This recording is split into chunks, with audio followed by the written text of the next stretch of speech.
72세 박영숙 씨가 50억 원의 재산을 친아들에게 모두 넘긴 바로 그날, 그녀는 30년을 살아온 집에서 쫓겨났습니다. 30년간 아들을 위해 모든 것을 바친 어머니. 도대체 무슨 일이 있었던 걸까요? 하지만 충격은 여기서 끝이 아니었습니다. 지금부터 들려드릴 이야기는 여러분의 상상을 훨씬 뛰어넘을 것입니다. 그들은 몰랐습니다. 어머니가 마지막으로 준비한 것이 있다는 걸. 그날 이후 모든 것이 달라졌습니다. 안녕하세요. 귀한 시간 내주셔서 감사합니다. 시작 전 구독과 좋아요 부탁합니다. 박영숙 씨는 평범한 주부였습니다. 남편을 일찍 여의고 혼자 아들 하나를 키웠죠. 서울 강남에서 작은 식당을 운영했습니다. 새벽 5시에 일어나 밤 11시에 문을 닫는 하루 18시간의 삶이었죠. 아들만 잘 키우면 돼. 아들만 잘 되면 돼. 그렇게 30년을 버텼습니다. 아들 민수는 어머니의 기대를 저버리지 않았습니다. 한국대를 졸업하고 인류 대기업에 입사했죠. 그리고 5년 전 외국계 회사로 이직하며 연봉이 2억을 넘었습니다. 어머니 덕분입니다. 제가 잘 될 수 있었던 건 어머니 덕분이에요. 민수는 어머니를 끌어안으며 말했습니다. 영숙 씨는 그날을 잊을 수 없습니다. 내 아들이 이렇게 잘 커졌구나. 그렇게 생각했죠. 민수는 결혼도 했습니다. 며느리 수지는 명문대 출신의 외모도 출중했죠. 어머니, 잘 부탁드립니다. 수지는 공손하게 인사했습니다.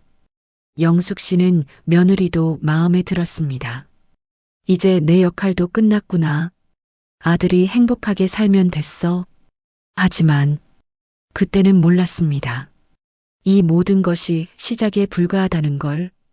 2년 전 민수가 어머니를 찾아왔습니다. 어머니, 제가 사업을 시작하려고 합니다. 사업? 회사 다니는 게 좋지 않니? 요즘은 월급쟁이로는 부자 될 수 없어요. 제 친구가 IT 사업을 하는데 저도 투자자로 참여하려고요. 민수의 눈빛은 확신에 차 있었습니다. 얼마나 필요한데? 10억 정도면 시작할 수 있습니다. 영숙 씨는 놀랐습니다. 30년간 식당을 운영하며 모은 돈, 강남 아파트를 팔아 모은 돈, 전부 합쳐 50억 정도였습니다. 10억? 큰 돈인데. 어머니, 이번 기회를 놓치면 평생 기회가 안 올 수도 있어요. 제 친구 회사는 정말 전망이 좋습니다. 영숙 씨는 고민했습니다. 하지만 아들의 간절한 눈빛을 외면할 수 없었죠. 알았다. 어머니가 도와줄게. 감사합니다, 어머니. 민수는 어머니를 꼭 껴안았습니다. 그리고 1년 후, 어머니, 사업이 너무 잘 돼요. 벌써 투자금을 2배로 만들었습니다. 민수는 기뻐했습니다. 영숙 씨도 기뻤죠. 내 아들 역시 잘하는구나. 하지만 그때 영숙 씨는 몰랐습니다. 민수가 보여준 수익 그래프가 가짜였다는 걸. 실제로는 투자금 10억 중 7억이 이미 날아간 상태였다는 걸. 6개월 전 민수가 다시 찾아왔습니다. 어머니, 이번에 정말 큰 기회가 왔습니다. 또 투자해야 하는 거니? 네, 이번엔 20억만 더 투자하면 회사를 상장시킬 수 있어요. 상장하면 최소 10배는 벌 수 있습니다. 영숙 씨는 망설였습니다. 20억은 너무 큰 돈이야. 어머니, 이번이 마지막입니다. 이번만 도와주시면 저희 가족 평생 걱정 없이 살 수 있어요.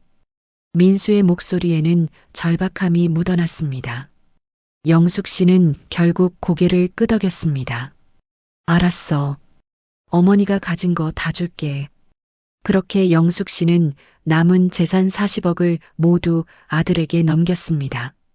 그리고 그날부터 달라지기 시작했습니다. 민수의 전화가 뜸해졌습니다. 여보세요, 민수야? 아, 어머니. 죄송해요. 요즘 너무 바빠서요. 그래, 알았어. 밥은 먹고 다니니? 네네, 끊을게요. 회의에 들어가야 해서요.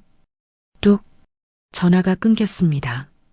예전에는 어머니 전화를 받으면 최소 30분은 통화했는데 영숙 씨는 불안했습니다. 혹시 사업이 안 풀리는 건 아닐까? 한 달 후 영숙 씨는 아들 집을 찾아갔습니다.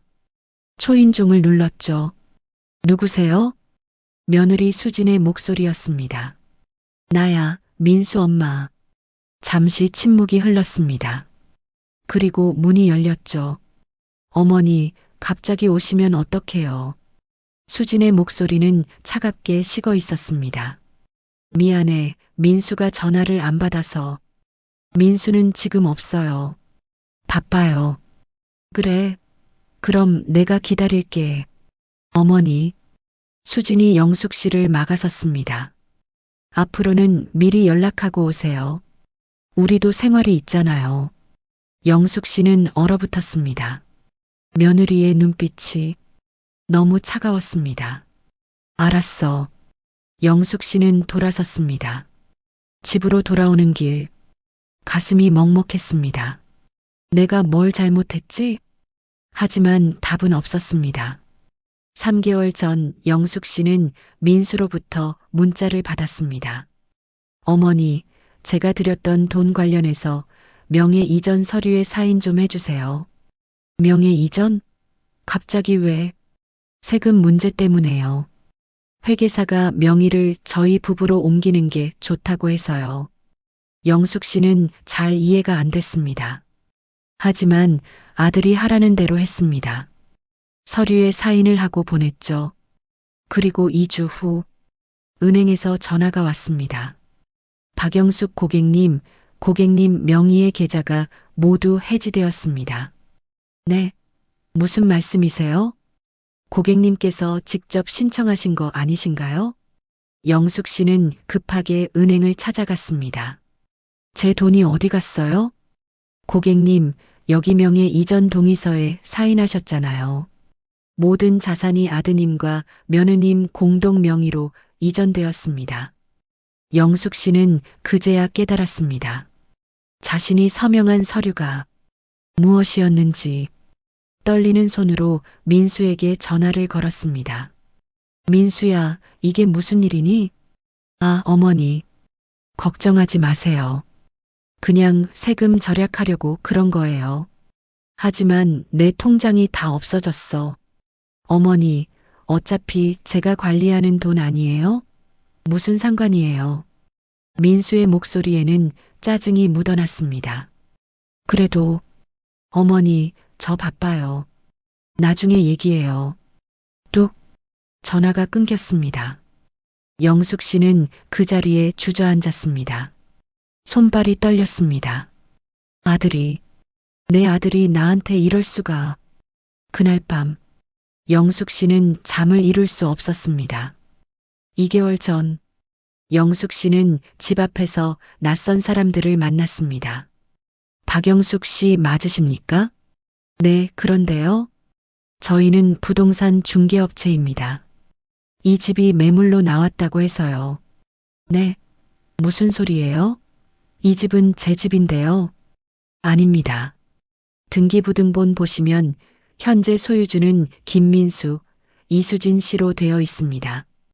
영숙 씨는 믿을 수 없었습니다. 급하게 등기소를 찾아갔죠. 그리고 확인했습니다. 자신이 30년간 살아온 집, 어머니로부터 물려받은 이 집의 소유주가 아들과 며느리로 바뀌어 있었습니다. 영숙 씨는 떨리는 손으로 다시 민수에게 전화를 걸었습니다. 민수야, 우리 집이 왜 내 명의로 되어 있니? 어머니, 그것도 세금 때문이에요. 하지만 내가 사는 집인데. 어머니, 어차피 나중에 제가 물려받을 집 아니에요? 미리 명예 이전하는 게 세금 덜 내잖아요. 하지만 민수의 목소리가 차갑게 변했습니다. 어머니, 이제 그만 좀 간섭하세요. 제가 다 알아서 할게요.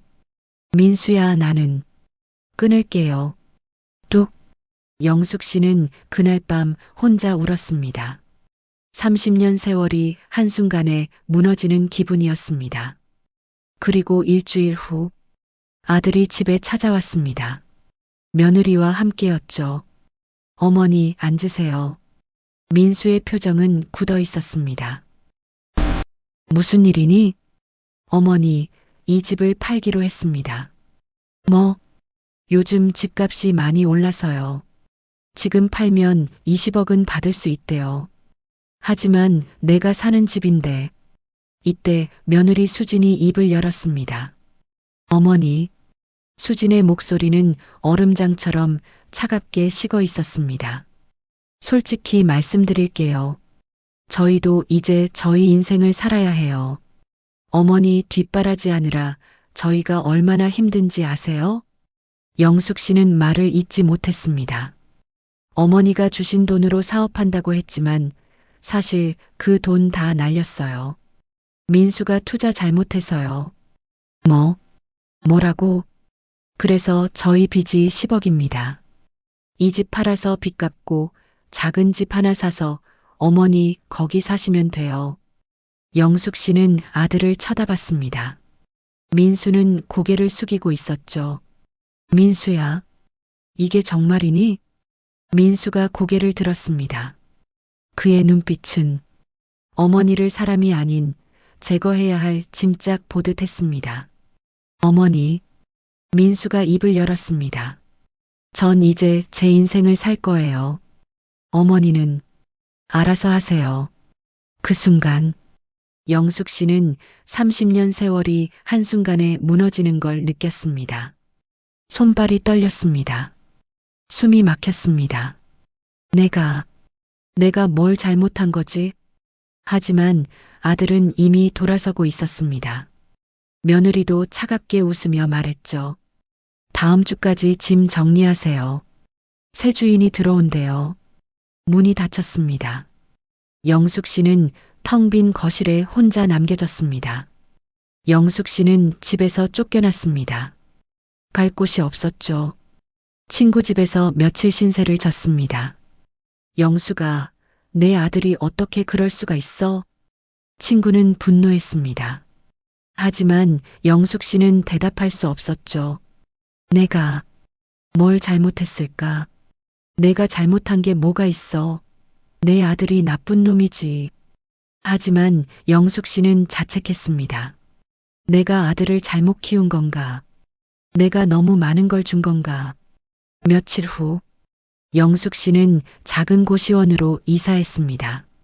30년간 모은 재산 50억 모두 아들에게 넘겼고 이제 남은 건 아무것도 없었습니다. 친구들이 돈을 빌려주겠다고 했지만 거절했죠. 괜찮아. 나 혼자 살만해. 하지만 괜찮지 않았습니다. 밤마다 눈물이 흘렀습니다. 내 아들이 나한테 이럴 수가. 어느 날 영숙 씨는 아들 집 앞을 지나갔습니다. 혹시나 아들이 미안하다고 찾아올까 해서요. 하지만 집은 텅 비어 있었습니다. 이미 팔린 거죠. 영숙 씨는 그 자리에서 한참을 서 있었습니다. 그리고 그때였습니다. 휴대폰이 울렸죠. 여보세요? 박영숙 씨십니까? 저는 법무법인 정의에서 전화드렸습니다. 네. 고객님, 혹시 아드님이 명의 이전한 재산에 대해 법적 조치를 취하실 생각은 없으신가요? 영숙 씨는 놀랐습니다. 법적 조치요? 네, 고객님께서 사기를 당하신 것일 수도 있습니다. 저희가 무료 상담을 해드리겠습니다. 영숙 씨는 고민했습니다. 아들을 고소한다고? 하지만 상담 받으러 가겠습니다. 영숙 씨는 그렇게 대답했습니다. 그리고 그날 영숙 씨는 자신이 당한 일들을 변호사에게 모두 털어놨습니다. 변호사는 고개를 끄덕였죠. 고객님, 이건 명백한 사기입니다. 아드님이 고객님을 속이고 재산을 가로챈 거예요. 하지만 내 아들인데 고객님 이대로 당하고만 계실 겁니까? 변호사의 눈빛은 진지했습니다. 영숙 씨는 결심했습니다. 고소하겠습니다. 2주 후 민수에게 법원 소환장이 날아왔습니다. 이게 무슨 일이야? 민수는 분노했습니다. 어머니가 날 고소했다고? 수진도 당황했죠. 여보, 어떡해? 괜찮아. 어차피 어머니가 자발적으로 준 거잖아. 증거도 다 있어. 민수는 자신만만했습니다. 하지만 민수는 몰랐습니다. 영숙 씨가 준비한 게 있다는 걸. 첫 번째 재판. 영숙 씨의 변호사가 증거를 제출했습니다. 재판장님, 이것은 피고인 김민수가 원고에게 보낸 문자 메시지입니다. 어머니, 사업이 너무 잘 돼요. 벌써 투자금을 2배로 만들었습니다. 하지만 실제로는 이미 7억의 손실이 발생한 상태였습니다. 변호사는 은행 거래 내역을 제출했죠. 이것은 피고인의 계좌 내역입니다. 원고로부터 받은 10억 중 7억이 이미 소진되었음을 보여줍니다. 재판장은 고개를 끄덕였습니다. 민수는 당황하기 시작했죠. 하지만 그건 사업 손실이지 사기는 아니잖아요. 피고인. 재판장이 입을 열었습니다. 피고인은 원고를 속이고 추가 투자금을 받아냈습니다. 이는 사기에 해당합니다. 민수의 얼굴이 창백해졌습니다. 두 번째 증거가 제출됐습니다. 재판장님, 이것은 피고인이 원고 명의의 부동산을 불법으로 이전한 증거입니다. 원고는 세금 절약을 위한 명의 이전이라고 들었지만 실제로는 부동산을 매각하여 피고인의 빚을 갚는 데 사용했습니다. 재판장은 서류를 검토했습니다. 피고인, 이에 대해 할 말이 있습니까? 민수는 아무 말도 할 수 없었습니다. 재판이 끝나고 민수와 수지는 법원 복도에 서 있었습니다. 여보, 어떡해? 수진의 목소리는 떨리고 있었죠. 모르겠어. 변호사가 최소 3년형은 받을 거라고 했어. 그때였습니다. 영숙 씨가 그들 앞을 지나갔습니다. 민수가 소리쳤죠. 어머니, 어떻게 친아들을 고소할 수 있어요? 영숙 씨는 걸음을 멈췄습니다. 천천히 돌아섰죠. 민수야. 영숙 씨의 목소리는 차갑게 식어 있었습니다. 너는 이미 내 아들이 아니야. 30년 전 내가 키운 그 아이는 이미 죽었어. 민수는 말을 잇지 못했습니다. 영숙 씨는 다시 돌아섰습니다. 그리고 떠났죠. 판결이 났습니다. 피고인 김민수에게 징역 3년을 선고한다. 또한 원고 박영숙에게 30억 원을 배상하라. 민수는 그 자리에서 무너졌습니다. 수지는 울음을 터뜨렸죠. 하지만 끝이 아니었습니다. 민수의 회사에 소문이 퍼졌습니다. 김민수 과장, 어머니 재산 가로채고 고소당했대. 진짜? 그런 사람이었어? 인성이 그 모양이면 회사 일도 제대로 하겠어? 일주일 후 민수는 회사에서 해고됐습니다. 김 과장님, 회사 이미지를 위해 부득이하게. 인사팀장은 고개를 숙였죠. 민수는 항의했지만 소용없었습니다. 집으로 돌아온 민수. 수진이 짐을 싸고 있었습니다. 여보, 뭐 하는 거야? 이혼하자. 수진의 목소리는 차갑게 식어 있었습니다. 난 이런 인생 살려고 결혼한 거 아니야. 정과자의 아내로 살 수는 없어. 수진아, 제발. 이혼 서류 보냈어. 사인해. 수진은 문을 박차고 나갔습니다. 민수는 텅 빈 집에 혼자 남겨졌습니다. 친구들도 하나둘 떠나갔습니다. 민수야, 미안한데 요즘 좀 바빠서 전화도 받지 않았죠. 민수는 완전히 혼자가 되었습니다. 사업은 이미 망했고, 회사는 잘렸고, 아내는 떠났고, 친구들도 등을 돌렸죠. 빌렸던 돈 10억. 갚을 방법이 없었습니다. 채권자들이 찾아왔죠. 김민수 씨, 이번 달도 이자 못 내시면 법적 조치 들어갑니다. 조금만 기다려주세요. 하지만 아무도 기다려주지 않았습니다. 민수는 그날 밤 어머니가 해주셨던 밥 냄새를 떠올렸습니다. 따뜻한 된장찌개, 고소한 김치볶음. 민수야, 많이 먹어. 어머니의 미소. 하지만 이제 어머니는 없었습니다. 전화를 걸어봤지만 번호는 이미 사라진 뒤였습니다. 민수는 그제야 깨달았습니다. 자신이 무엇을 잃었는지를. 3개월 후 민수는 작은 고시원에 살고 있었습니다. 편의점 야간 알바로 겨우 생활비를 벌었죠. 어느 날 민수는 거리에서 어머니를 보았습니다. 영숙 씨는 달라져 있었습니다. 깔끔한 옷차림, 밝은 표정, 그리고 옆에는 다른 노인분들이 함께 있었죠. 영숙 씨, 오늘 점심 뭐 먹을까요? 제가 오늘 제육볶음 해드릴게요. 영숙 씨는 환하게 웃고 있었습니다. 민수는 다가갈 수 없었습니다. 그저 멀리서 바라볼 뿐이었죠. 영숙 씨는 재판에서 받은 배상금 30억으로 노인 공동생활 주택을 시작했습니다. 혼자 사는 노인들이 모여 함께 살아가는 곳이었죠. 영수가, 내가 여기 만들어줘서 너무 좋아. 아니에요, 언니. 저도 여러분 덕분에 행복해요. 영숙 씨는 진짜 가족을 찾았습니다. 피로 맺어진 가족이 아니라 마음으로 맺어진 가족을요. 그날 이후 영숙 씨는 더 이상 민수를 찾지 않았습니다. 민수도 어머니께 연락하지 못했죠. 영숙 씨는 조용히 미소 지었습니다.